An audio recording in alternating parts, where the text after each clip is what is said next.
అందరికీ నమస్కారం.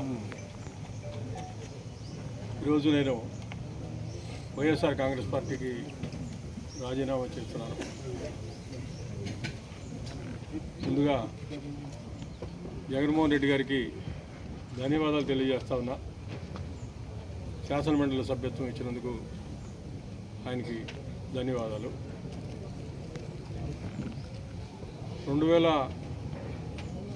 2011 సంవత్సరంలో అప్పుడు కాంగ్రెస్ పార్టీ అధికారంలో ఉంది. నేను చిలకలూరుపేట నియోజకవర్గంలో కాంగ్రెస్ పార్టీ తరఫున ఇన్ఛార్జిగా ఉండటం జరిగింది. 2011 సంవత్సరంలో మరి ఆ పార్టీని వదిలివేసి జగన్మోహన్ రెడ్డి గారు స్థాపించినటువంటి వైఎస్ఆర్ కాంగ్రెస్ పార్టీలో చేరటం జరిగింది. ఆనాడు నాతోటి పాటు మరియు అంతకు పూర్వం కాంగ్రెస్ పార్టీలో మా మామయ్య సోమపల్లి సాంబయ్య గారు ఉన్నప్పటి నుంచి కూడా మా కుటుంబంతో ఉన్నటువంటి వాళ్ళు అందరూ కూడా వైఎస్ఆర్ కాంగ్రెస్ పార్టీలో ఆ రోజు చేరటం జరిగింది.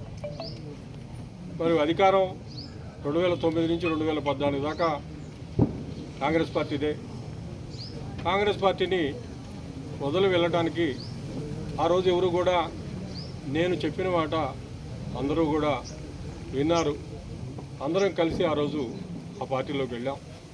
పార్టీలోకి వెళ్ళి మరి 2014 సంవత్సరంలో పోటీ చేయటం, ఆ తర్వాత మరలా 2019లో ఎన్నికల్లో ఎట్టి పరిస్థితుల్లో మనం విజయం సాధించాలా, జగన్మోహన్ రెడ్డి గారు ముఖ్యమంత్రి కావాలా, ఇక్కడి నుంచి మనం శాసనసభ్యుడిగా ఎన్నిక కావాలని చెప్పి నాతో పాటు ప్రతి ఒక్క కార్యకర్త కూడా చాలా కష్టపడ్డారు.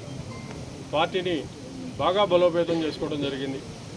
మరి ఆ తర్వాత జరిగినటువంటి పరిణామాలన్నీ కూడా 2019 వచ్చేసరికి అవన్నీ కూడా మీకు తెలుసు. అయినప్పటికీ మరి నాయకుడు చెప్పినటువంటి మాట వినాలా, ఆయన మనకి శాసనమండలి సభ్యత్వం ఇచ్చి అట్లాగే మంత్రి పదవి కూడా ఇస్తానని చెప్పి చెప్పడం జరిగింది.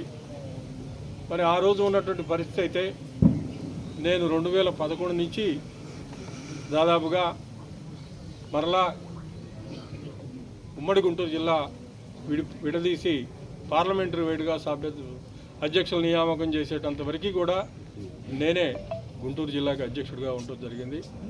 మరి ఆ పరిస్థితుల్లో గుంటూరు జిల్లా వ్యాపితంగా పార్టీ స్థాపించిన దగ్గర నుంచి ప్రతి నియోజకవర్గం కూడా 17 నియోజకవర్గాల్లో మరి అర్బన్ తీసేసుకుంటే గుంటూరు 15 నియోజకవర్గాలు కూడా నేను చాలా విస్తృతంగా జిల్లా అధ్యక్షుడిగా ఉన్నంత కాలం కూడా తిరిగి పార్టీని బలోపేతం చేయడానికి కృషి చేయడం జరిగింది.